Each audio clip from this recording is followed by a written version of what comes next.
അടുത്തത് power factor of Nord transformer എന്ന് ചോദിച്ചിരിക്കുന്നത്. അതായത് ലോഡില്ലാത്തൊരു ട്രാൻസ്ഫോമർ അതിൽ എത്രയ്ക്കും പവർ ഫാക്ടർ എന്നുള്ളത്. അപ്പോൾ ട്രാൻസ്ഫോമർ എന്ന് പറഞ്ഞാൽ പൊതുവേ ഒരു വൈൻഡിങ്സും കാര്യങ്ങളൊക്കെ ആയിട്ടുള്ള സാധനങ്ങളാണ്. അപ്പോൾ അതൊരു ഇൻഡക്റ്റീവ് ലോഡായിട്ട് തന്നെ വേണം കരുതാൻ.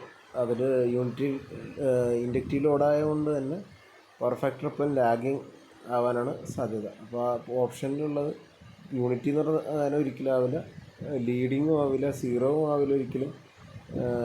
സീറോ എന്ന് പറഞ്ഞാൽ കറണ്ട് ഫ്ലോ ചെയ്യുന്നില്ല എന്നുള്ള അവസ്ഥയായിട്ട്.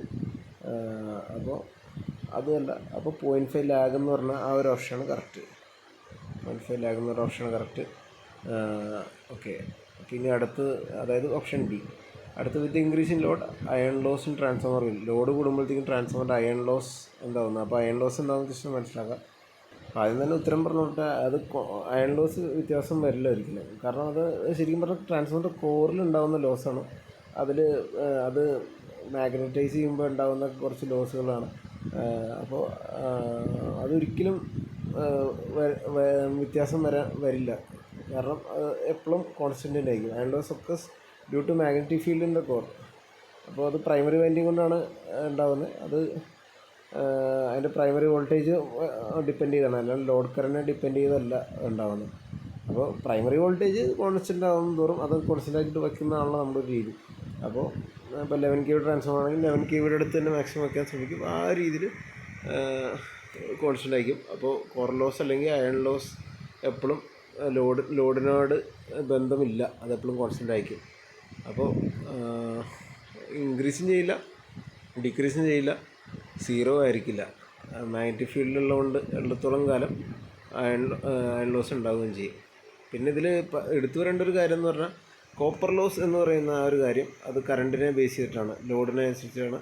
അപ്പോൾ അത് അങ്ങനെയാണ് ചോദ്യം ചോദിച്ചിരുന്നെങ്കിൽ അത് മാറാം എന്നാണ് അതിൻ്റെ അകത്തുനിന്ന് മനസ്സിലാക്കുന്നത്. അപ്പോൾ കോൺസ്റ്റൻ്റ് ആയിട്ടിരിക്കുന്നു എന്നുള്ള ഓപ്ഷൻ സി ആണ് ഇതിലെ കറക്റ്റ് ആൻസർ. ഇനി അത് അടുത്ത ചോദ്യം, with increase in load power factor of induction മോട്ടറിന് എന്ത് സംഭവിക്കുന്നു ചോദിച്ചിട്ടുണ്ട്. ഇതേപോലത്തെ ഒരു ചോദ്യം തന്നെയാണ്. പവർ ഫാക്ടറിലെ speed of the induction motor load കൂടുമ്പോൾ എന്ത് സംഭവിക്കുന്നുള്ളത്. അപ്പോൾ സ്പീഡ് ഡിക്രീസ് ചെയ്യുന്നുള്ളതാണ് ഉത്തരം. മോട്ടറിൻ്റെ ടോർക്ക് ഇൻക്രീസ് ചെയ്യും. അങ്ങനെ എന്ന് വെച്ചാൽ ലോഡ് കൂടുമ്പോഴത്തേക്കും അവനോ നേരത്തെ ഫ്രീ ആയിട്ട് ഓടിയിരുന്ന ആ സ്പീഡിൽ എന്തായാലും ഓടാൻ പറ്റില്ല. നമ്മൾ കോമൺ ലോജിക്കിൽ ആലോചിച്ചാൽ മതി. അപ്പോൾ ശരിക്കും പറഞ്ഞാൽ ഒറിജിനൽ സ്പീഡിനേക്കാളും ഓൾറെഡി കുറച്ച് സ്ലോയിലാണ് ഓടുന്നത്. അപ്പോൾ മോട്ടറിൻ്റെ ടോർക്ക് ഇൻക്രീസ് ചെയ്തിട്ട് ആ ലോഡിനെ കൂടുതൽ വലിക്കാനുള്ള പവർ കൊടുക്കണം സമയം കൊണ്ട്, അതായത് കറക്കാനുള്ള ശക്തിയിലേക്ക് കോൺസെൻട്രേറ്റ് ചെയ്യുമ്പോൾ സ്പീഡിൽ കുറച്ച് വ്യത്യാസം വരും എന്നാണ് നമ്മൾ മനസ്സിലാക്കേണ്ടത്. അപ്പോൾ ലോഡ് ഇൻക്രീസ് അനുസരിച്ച് ശരിക്കും പറഞ്ഞാൽ അതിനൊരു അനുപാതികമായിട്ട് തന്നെ സ്പീഡ് കുറയുകയും ചെയ്യും ഒരു സെർട്ടൻ പോയിൻ്റ് വരെ. അതുകൊണ്ട് പിന്നെ ഒരു സെയിം ഒരു റേഞ്ചിൽ തന്നെ വരും. അപ്പോൾ സ്പീഡ് ഡിക്രീസ് ചെയ്യുന്നുള്ളതാണ് നമ്മുടെ ഡിക്രീസ് എന്നുള്ള ഓപ്ഷൻ ബി ആണ് അതിൻ്റെ അകത്ത് കറക്റ്റ് വരുന്നത്. അടുത്ത ക്വസ്റ്റ്യൻ ഒരു ഫ്രീ ഹിറ്റ് പോലത്തെ ഒരു ക്വസ്റ്റ്യനാണ്. നമ്മൾ നേരത്തെ കേബിൾ പഠിച്ചു കഴിഞ്ഞാൽ ഭയങ്കര എളുപ്പമാണ്. ലെറ്റർ വൈ സ്റ്റാൻഡ്സ് ഫോർ എന്താണ്? AYF കേബിളിൽ AYF എന്ന് എഴുതിയിരിക്കുന്ന കേബിളിൽ. അപ്പോൾ കേബിളിൻ്റെ ഞാൻ വിശദമായിട്ട് പറഞ്ഞിരുന്നു കഴിഞ്ഞൊരു വീഡിയോയിൽ. എന്നാലും നമുക്ക് ജസ്റ്റ് ഒന്ന് നോക്കാം. വൈ എന്ന് പറഞ്ഞു കഴിഞ്ഞാൽ നമ്മുടെ PVC ഇൻസുലേഷനാണ് ഞാൻ പറഞ്ഞിരുന്നത്. നമ്മളത് ഇതിൽ കണ്ടിരുന്നതാണ്. ഇൻസുലേഷനുകൾ പലത്. എക്സ് എന്ന് പറഞ്ഞാൽ ക്രോസ് ലിങ്ക്ഡ് പോളിയത്തിനും വരാം. വൈ എന്ന് പറഞ്ഞാൽ PVC ആവാം. വി വരാറുണ്ട്, എത്രയും വിനൈൽ അസറ്റേറ്റ് എന്ന് പറഞ്ഞാൽ. അപ്പോൾ അങ്ങനെ പല പേരുകളിലും വരാം. അപ്പോൾ AYFI എന്നൊക്കെ പറഞ്ഞാൽ ഞാനിങ്ങനെ കുറേ കോമ്പിനേഷൻസ് കാണിച്ചിരുന്നു എന്തൊക്കെ രീതിയിൽ കേബിൾ വരാമെന്നുള്ളത്. അപ്പോൾ AYFIയിൽ A എന്ന് പറഞ്ഞാൽ അലുമിനിയം കണ്ടക്ടറും, വൈ എന്ന് പറഞ്ഞാൽ ശരിക്കും ട്രോപ്പഡോർ ഇൻസുലേഷനും, പിന്നെ F എന്ന് പറഞ്ഞു കഴിഞ്ഞാൽ ഫ്ലാറ്റ് ആർമറും, പിന്നെ വൈ എന്ന് പറഞ്ഞു കഴിഞ്ഞാൽ ഈ PVC ഇൻസുലേഷനാണ് അതിൽ വരുന്നത്. അപ്പോൾ നമുക്ക് ഓപ്ഷൻ ബി ലോക്ക് ചെയ്യാം. അടുത്ത് BIS, അതും സിമ്പിളായിട്ടുള്ള ക്വസ്റ്റ്യനാണ്. ബ്യൂറോ ഓഫ് ഇന്ത്യൻ സ്റ്റാൻഡേർഡ്സ്, അതായത് ഓപ്ഷൻ ഡി.